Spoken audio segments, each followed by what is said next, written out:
السلام علیکم ناظرین، آج میں حضرت سلمہ بن عقبہ رضی اللہ تعالیٰ کی غابہ پر دوڑ کا بیان کر رہا ہوں۔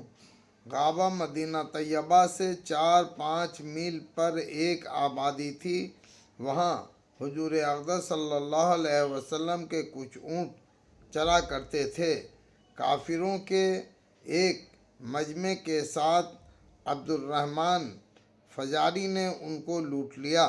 جو صاحب چراتے تھے ان کو قتل کر دیا اور اونٹوں کو لے کر چل دیے۔ یہ لٹیرے لوگ گھوڑوں پر سوار تھے اور ہتھیار لگائے ہوئے تھے۔ اتفاقاً حضرت سلمہ بن عقبہ صبح کے وقت پیدل تیر کمان لیے ہوئے غابہ کی طرف چلے جا رہے تھے کہ اچانک ان لٹیروں پر نگاہ پڑی۔ بچے تھے، دوڑتے بہت تھے۔ کہتے ہیں کہ ان کی دوڑ ضرب المثل اور مشہور تھی۔ یہ اپنی دوڑ میں گھوڑے کو پکڑ لیتے تھے اور گھوڑا ان کو نہیں پکڑ سکتا تھا۔ اس کے ساتھ ہی تیر اندازی میں بھی مشہور تھے۔ حضرت سلمہ بن عقبہ نے مدینہ منورہ کی طرف منہ کر کے ایک پہاڑی پر چڑھ کر لوٹ کا اعلان کیا اور خود تیر کمان ساتھی ہی ان لٹیروں کے پیچھے دوڑ لیے، حتیٰ کہ ان کے پاس تک پہنچ گئے اور تیر مارنے شروع کیے اور اس پھرتی سے دمادم تیر برساتے کہ وہ لوگ بڑا مجمع سمجھے، اور چونکہ خود تنہا تھے اور پیدل بھی تھے، اس لیے جب کوئی گھوڑا لوٹا کر پیچھا کرتا تو کسی پیڑ کی آڑ میں چھپ جاتے اور آڑ میں سے اس کے گھوڑے کو تیر مارتے، جس سے وہ زخمی ہوتا اور وہ اس خیال سے واپس جاتا کہ گھوڑا گر گیا تو میں پکڑا جاؤں گا۔ حضرت سلمہ رضی اللہ تعالیٰ فرماتے ہیں کہ گرج وہ بھاگتے رہے اور میں پیچھا کرتا رہا، حتیٰ کہ جتنے اونٹ انہوں نے حضور صلی اللہ علیہ وسلم کے لوٹے تھے وہ میرے پیچھے ہو گئے، اور اس کے علاوہ 30 برچھے اور 30 چادریں وہ اپنی گھوڑے چھوڑ گئے۔ اتنے میں اینیا بن حصن کی ایک جماعت مدد کے طور پر ان کے پاس پہنچ گئی اور ان لٹیروں کو قوت حاصل ہو گئی۔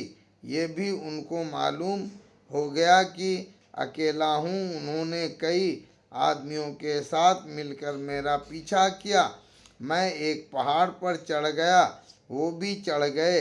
جب میرے قریب ہو گئے تو میں نے زور سے کہا کہ ذرا ٹھہرو، پہلے میری ایک بات سنو، تم مجھے جانتے بھی ہو کہ میں کون ہوں؟ انہوں نے کہا کہ بتا کون ہے؟ میں نے کہا کہ میں ابن العقبہ ہوں۔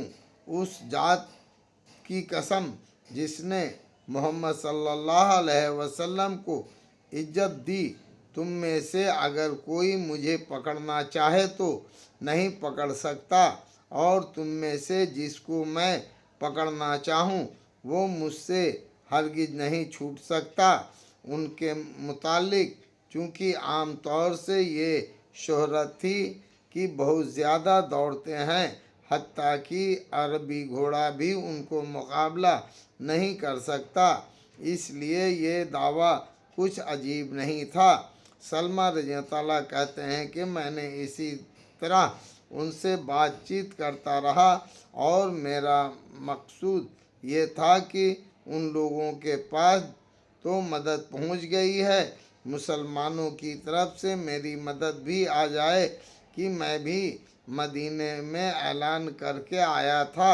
غرض ان سے اس طرح میں بات کرتا رہا اور درختوں کے درمیان سے مدینہ منورہ کی طرف غور سے دیکھتا تھا۔ مجھے ایک جماعت گھوڑ سواروں کی دوڑ کر آتی ہوئی نظر آئی۔ ان میں سے سب سے آگے اخرم اشدی رضی اللہ تعالیٰ تھے۔ انہوں نے آتے ہی عبد الرحمن فزاری پر حملہ کیا اور عبد الرحمن بھی ان پر متوجہ ہوا۔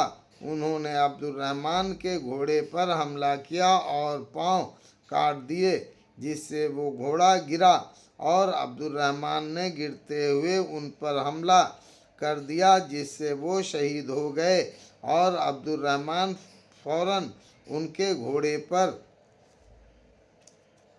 سوار ہو گیا۔ ان کے پیچھے ابو قتادہ رضی اللہ تعالیٰ تھے۔ فوراً انہوں نے حملہ شروع کر دیا۔